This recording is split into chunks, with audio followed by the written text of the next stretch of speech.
Welcome to my channel Starlight Sci-Fi Stories. Thanks for watching. Please like and subscribe. The air in the archive smelled of cold metal and old knowledge. Lino, a human archivist, had learned to carry his own mask of calm, but the faint hum of the chamber always made him tense. He had been assigned to the Alaris Citadel for 3 cycles of the star, tasked with cataloging the legal decrees of an alien civilization that predated human spaceflight by millennia. It was tedious, painstaking work, but it had its rhythm. Arrive before the sun rose over the twin moons, work in silence among towering shelves of iridescent crystal, and leave before anyone could notice him. The rule Lino had repeated to himself like a mantra: avoid the Archon, at all costs. He adjusted the sleeve of his uniform and unfolded a translucent scroll. It shimmered with symbols that moved slightly as he watched. The laws were intricate, minute details about inheritance, trade, and personal conduct. He paused on one passage about heirloom items. On Alaris, it seemed one could inherit a dwelling but never the favorite personal item of the deceased. Lino frowned, imagining a human grandmother forbidding her grandson to sit in her old chair. Absurd. Yet somehow, it made sense in this world of perfection and rules. The archive towered above him in concentric layers. Crystalline shelves pulsed faintly when touched, singing in notes only the most attuned could hear. The glow of the crystals was soft, but the knowledge stored within them demanded attention. Lino had learned to navigate the corridors silently, always alert to the slightest change in the atmosphere. Here, in the heart of the Citadel, even the walls watched. He straightened as a voice, soft and precise, whispered his name, Lino. He froze. The word hung in the air like a blade. Every archivist in the Citadel knew that voice. The voice that could command obedience without raising its tone. The voice of Archon Celara. Lino's heart raced. He had rehearsed countless scenarios, none of which involved being caught speaking aloud. Slowly, he turned toward the doorway. She was there, standing framed by the pale light of the bioluminescent corridor. Celara's form was taller than most of her species, her elongated head adorned with intricate metal filigree that denoted her rank. Her eyes, silver and unblinking, seemed to pierce through the layers of Lino's carefully constructed defenses. "Your Excellency," Lino managed, bowing low.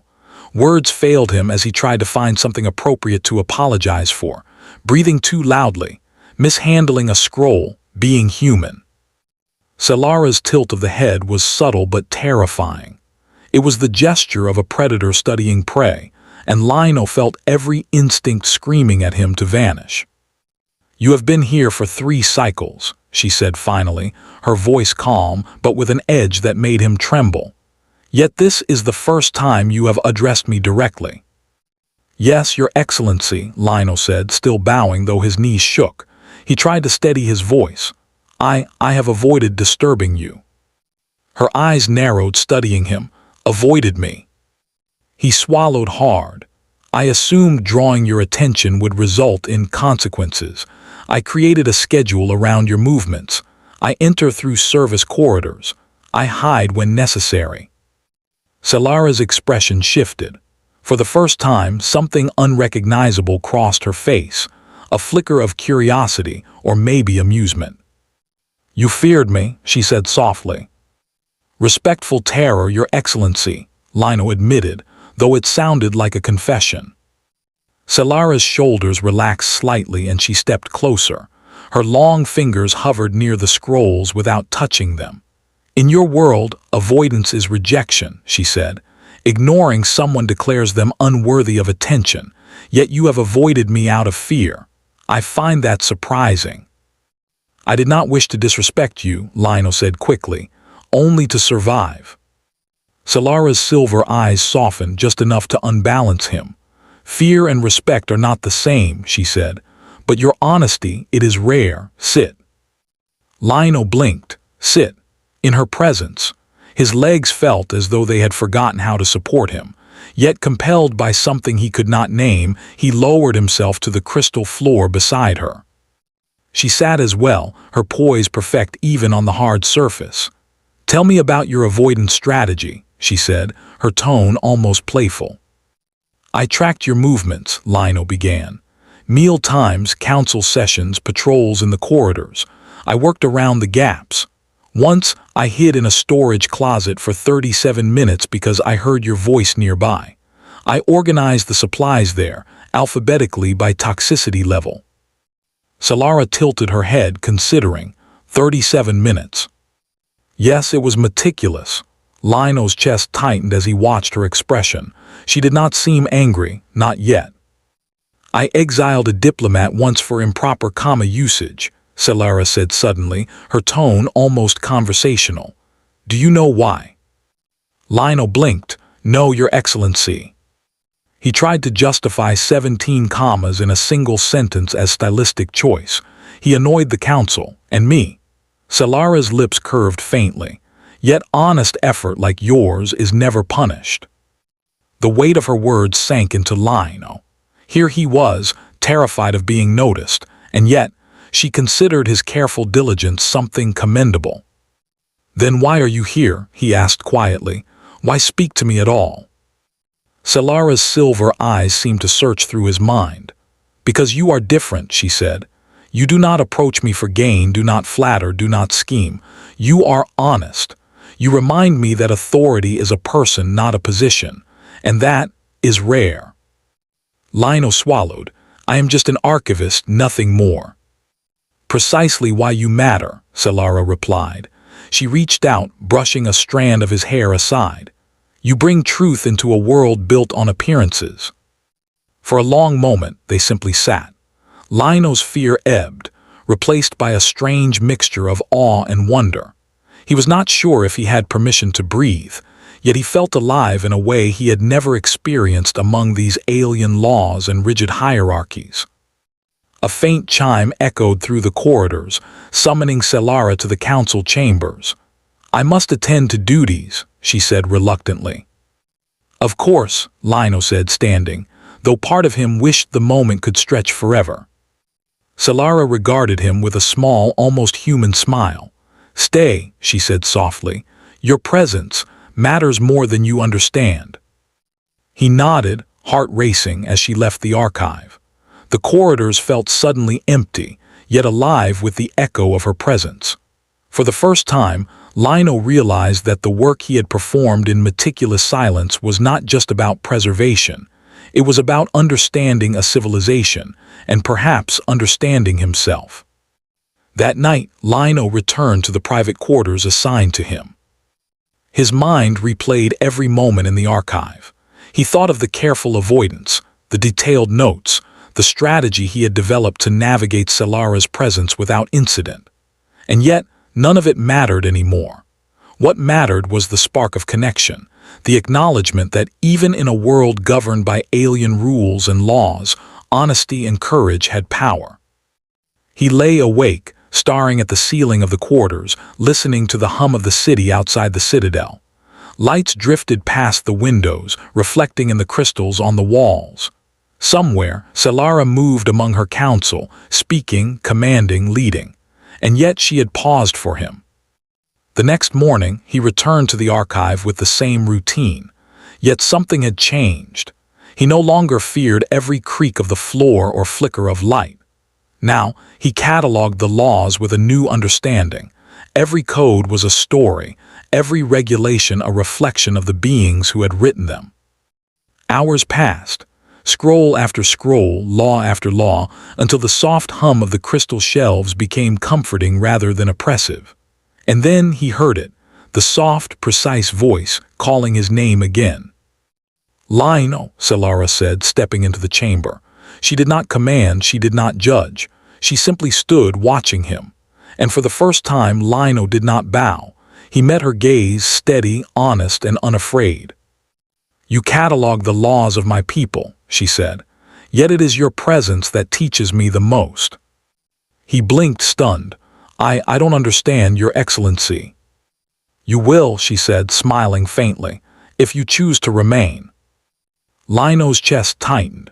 His careful plans, his avoidance strategies, even his concept of survival, all of it had collapsed. but in its place was something unexpected, possibility. The Archon's eyes searched his, silver and unyielding yet inviting. "Will you stay human?" Lino nodded slowly, feeling the weight and wonder of his choice settle over him. "Yes," he said, "I will stay." Solara's smile widened, faintly mischievous.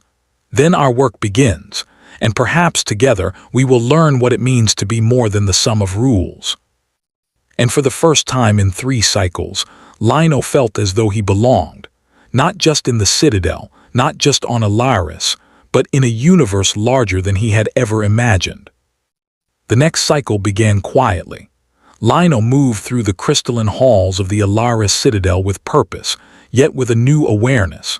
He no longer sought to hide in the shadows or plan his every step. His first conversation with Archon Solara had shown him something he had never expected. A single human, honest and unassuming, could shape the way an entire civilization understood itself. He spent the morning cataloging legal codices regarding interplanetary trade. Alaris had treaties reaching back centuries, intricate agreements designed to prevent war between neighboring systems.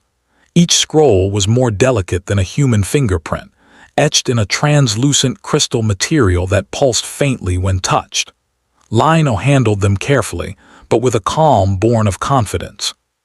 He had survived Solara's scrutiny, and that gave him a quiet strength he had never known in human archives back on Earth. The door to the chamber whispered open, though this time Lino did not flinch. Solara stepped inside, her long silver robes brushing the floor, and for the first time she did not carry the weight of absolute authority with her. Her eyes, silver and unyielding, softened as she looked at him. "Lino," she said, voice calm but warm, "are you ready to leave the archives today?" I didn't think anyone would want to take me out of here," he admitted. "There is so much work to be done." She smiled faintly. "There is work in the archives, and there is work in life. Come." Lino followed her out, through the corridors that glimmered with alien light, toward a terrace overlooking the Citadel's gardens. Here, the impossible beauty of Alaris was on full display. Plants that floated without stems, streams of water that defied gravity, and flowers that opened only in the presence of those who approached with honest intent. Lino felt a strange exhilaration, like stepping into a dream where physics and logic had been rewritten. "Why show me this?" he asked, pausing at the edge of the terrace. Solara's gaze swept over the garden. "Because leadership is not only in what you command, but in what you reveal. These gardens are public, yet private. They bend to truth, not fear. And you, human, have introduced truth where there was only protocol." He blinked. "Me, I'm just cataloging laws." "And yet you are more," she said, her silver eyes holding his. "Your honesty reminds me that my role is not only to rule, but to see beyond the rules I enforce." They walked through the garden, Lino's steps tentative at first. Every plant seemed alive, almost sentient, responding to their movements. He reached out to touch a luminescent vine, and it curled toward his fingers like a living ribbon. He marveled at the sensation, the soft glow and gentle vibration of life responding to human touch. Solara observed him with something close to admiration. "You understand them," she said quietly. "Not all of my people can. You see them not as subjects but as living beings. That is rare."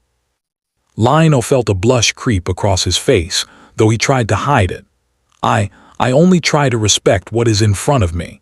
I think humans sometimes forget that listening is stronger than speaking." Solara nodded slowly, folding her hands. "A valuable lesson, perhaps more valuable than any law in these archives." They reached a crystalline clearing where streams of water spiraled upward, forming delicate bridges that shimmered in the twin moon's light. Solara paused. "I must speak with my council soon," she said, "but I wanted you to see this first. The archives teach knowledge. The gardens teach understanding." Lino looked at her, unsure what to say. Words felt inadequate, and yet she did not demand them. Instead, she simply watched him with a patience that unsettled him. It was as though the Archon herself was learning from him quietly, without pretense. A soft chime echoed across the terrace. Solara sighed. "Duty calls, but I will not leave you in ignorance. Follow me." They moved toward the council chambers, a vast hall of shimmering crystal where advisors waited in perfect symmetry. Lionel felt his heartbeat quicken. He had never been in a place like this, and yet, walking beside Solara, he no longer felt like an intruder. "Lionel," she said as they entered, "I want you to witness and participate if you wish, but do not be afraid to speak truthfully." The council members, tall and angular, regarded him with curiosity and slight suspicion. He could feel the weight of generations of protocol pressing down on him. Yet, Solara's presence beside him acted as a shield. A diplomat from a neighboring system spoke first, praising Solara's leadership and suggesting policy changes that would benefit their own people. Lionel listened carefully, noting the subtle ways in which each counselor attempted to manipulate the situation. He understood their words perfectly, and yet he also saw the underlying patterns of fear, ambition, and calculation. Solara gestured for silence.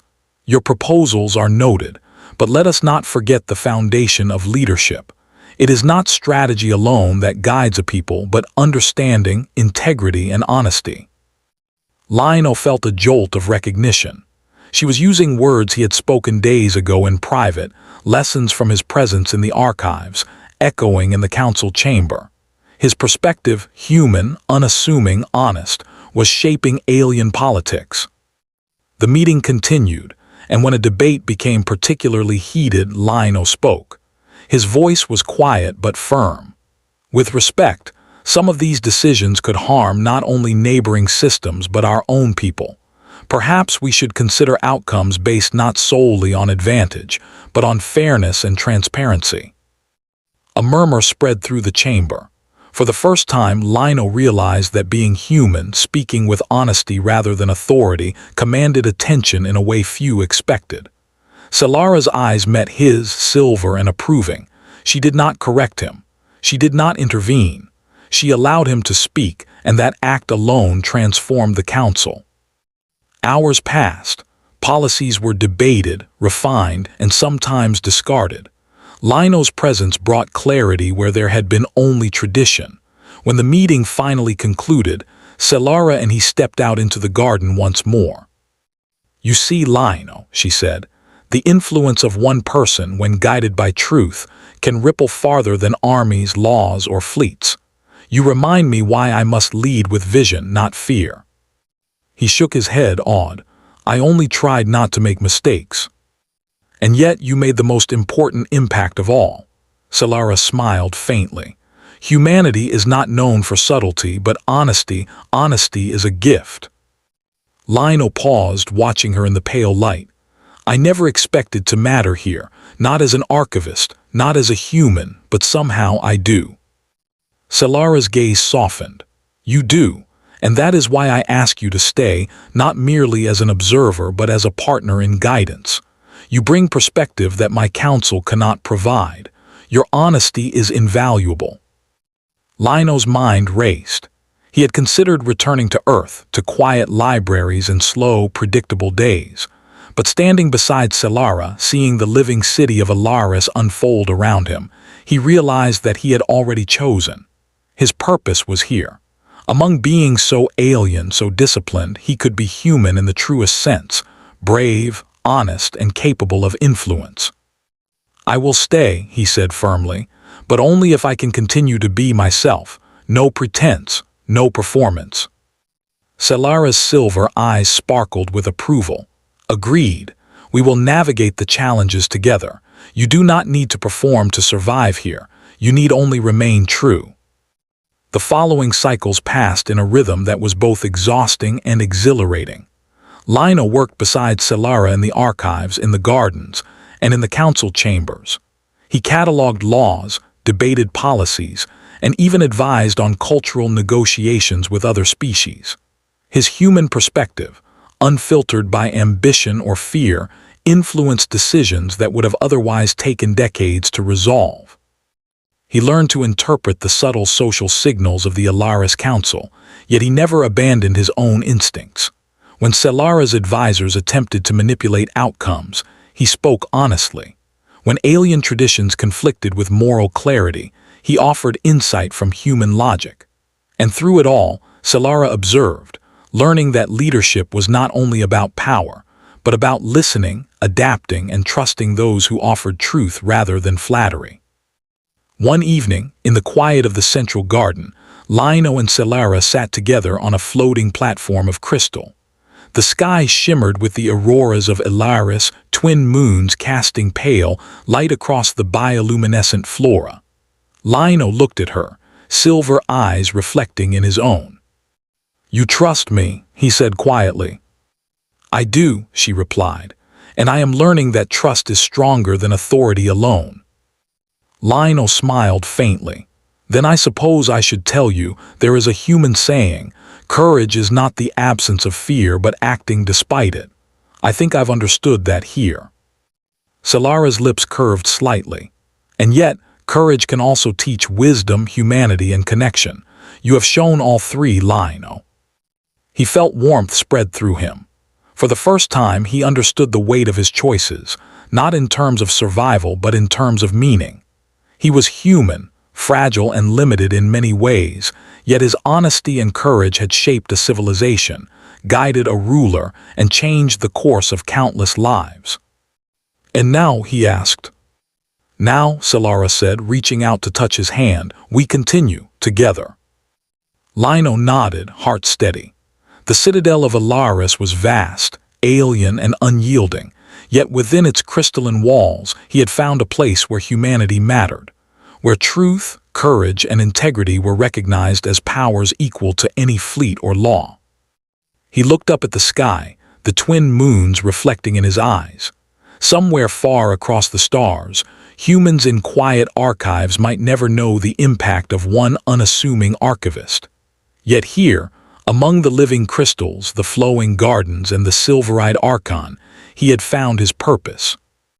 And in that moment, Lino understood something profound. Humanity was not measured by technology, power, or dominance. It was measured by courage, honesty, and the will to act when it mattered most. As the auroras danced across the horizon, Lino and Selara remained side by side, two beings from different worlds, building something new. A connection that transcended protocol, power, and fear. Together, they would shape a future where wisdom and honesty held as much weight as authority, and where one human could indeed make a universe of difference.